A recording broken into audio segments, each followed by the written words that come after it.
মাধ্যমিক 2026-এর জন্য আবার একটা নতুন টাইপ নিয়ে হাজির হলাম, যে 4x² - 9x = 100 সমীকরণে বীজদ্বয়ের গুণফল নির্ণয় করি। তাহলে দেখো, আগে আমাকে সূত্রটা জানতে হবে যে আমি কোন সূত্র দিয়ে অঙ্কটা করব, বীজদ্বয়ের গুণফল কি।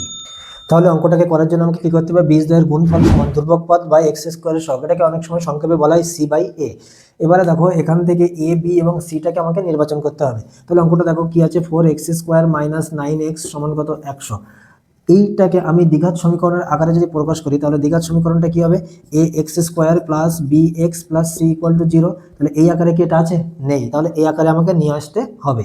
4x² - 9x, এই 100টাকে আমি এদিকে নিয়ে আসলাম, -100 সমান কি হয়ে গেল, 0। এবারে দেখো, এটা আর এটা একই আকারে চলে আসলো। এখানে a কত, a হচ্ছে 4, b হচ্ছে -9 আর c কত, -100। তাহলে আমি এখানে বসিয়ে দিচ্ছি ধ্রুবক পদ কত আছে, 100, -100 বাই x² এর সহগ এ কত, 4। তাহলে 4 দিয়ে 100 কেটে দিলে কত হবে, 25 সমান কত হবে, -25।